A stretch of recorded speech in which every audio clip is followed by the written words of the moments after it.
आदमी पार्टी का national dream क्या 2024 के लिए अरविंद केजरीवाल ने खींच दी है लकीरें। पंजाब में आम आदमी पार्टी की जीत ने देश की राजनीति के समीकरण बदल दिए हैं। अब 2024 के चुनाव में आपकी भूमिका की चर्चा जोर पकड़ने लगी है।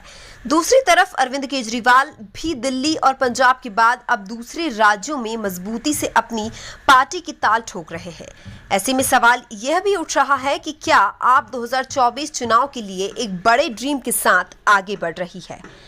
लगातार 2 बार दिल्ली जीतने के बाद पंजाब विधानसभा चुनाव में प्रचंड बहुमत हासिल करने वाली आम आदमी पार्टी अब अपना विस्तार कर रही है। गुजरात और हिमाचल प्रदेश के विधानसभा चुनाव में भी पार्टी मजबूती से ताल ठोक रही है। पार्टी के बढ़ते कदम के बीच अब राष्ट्रीय राजनीति ने आम आदमी पार्टी की भूमिका को लेकर भी चर्चाएं जोर पकड़ने लगी है। एक तरफ कांग्रेस समेत पूरा विपक्ष 2024 के लोकसभा चुनाव में भारतीय जनता पार्टी को परास्त करने की प्लानिंग कर रहा है, तो दूसरी तरफ केजरीवाल ने भी अपना एजेंडा स्पष्ट कर दिया है।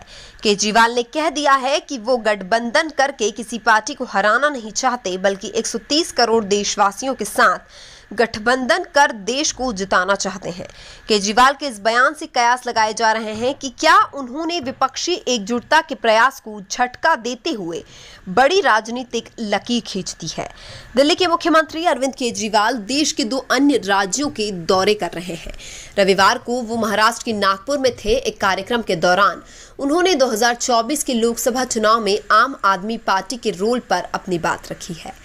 केजरीवाल ने कहा, काफी लोग मुझसे पूछते हैं कि हम राष्ट्रीय स्तर पर किसके साथ गठबंधन करेंगे। मेरे को राजनीति करनी नहीं आती। किसी को हराने के लिए 10-20 पार्टियों के गठबंधन की बात मुझसे समझ नहीं आती है। मैं किसी को हराना नहीं चाहता। मैं चाहता हूं कि देश जीते। मैं सिर्फ देश के 130 करोड़ लोगों के साथ गठबंधन करूंगा ताकि भारत को दुनिया में नंबर 1 बनाया जा सके। अरविंद केजरीवाल के इस बयान को विपक्षी एकजुटता को झटके के तौर पर भी देखा जा रहा है।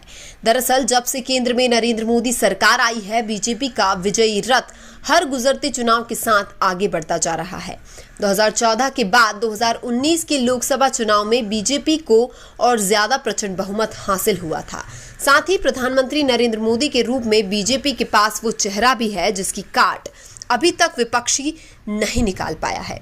राष्ट्रीय पार्टी के नाते कांग्रेस के ऊपर बीजेपी से लड़ाई का सबसे बड़ा जिम्मा जरूर है, लेकिन राहुल गांधी हो या प्रियंका गांधी, चुनावी राजनीति में दोनों ही चेहरे लगातार फीके नजर आए हैं। दूसरी तरफ पश्चिम बंगाल में ममता बनर्जी ने बीजेपी को करारी शिकस्त देकर अपनी प्रबल दावेदारी ठोक रखी है। इसी मिशन के तहत ममता बनर्जी विपक्षी दलों को एकजुट रखने की कोशिश भी कर रही हैं। वो लगातार एनसीपी प्रमुख शरद पवार से मुलाकात करती हैं, सपा प्रमुख शरद पवार से मुलाकात करती हैं। सपा प्रमुख अखिलेश यादव के लिए चुनाव प्रचार किया। आरजेडी नेता तेजस्वी यादव से लगातार संपर्क में रहती हैं। लेकिन ममता बनर्जी की ताकत को देखा जाए तो उनकी पार्टी तृणमूल कांग्रेस अभी सिर्फ पश्चिम बंगाल तक ही सीमित है, जबकि आम आदमी पार्टी का दायरा 2 राज्यों तक बढ़ गया है। बीजेपी और कांग्रेस को छोड़ दिया जाए तो आम आदमी पार्टी एकमात्र दल है जिसकी सरकार अब 2 राज्यों में हो गई है। अन्ना आंदोलन से निकली इस नई नवेली पार्टी में ने दिल्ली के 2 चुनावों में एक तरफा जीत हासिल की है, तो हाल ही में पंजाब विधानसभा चुनाव को भी लगभग क्लीन स्वीप करते हुए जीता है। इस जीत ने पार्टी का मनोबल आसमान पर पहुंचा दिया है। यही वजह है कि केजरीवाल अब गुजरात और हिमाचल जैसे राज्यों में मजबूती से ताल ठोक रहे हैं और देश की राजनीति पर भी उनकी नजर है।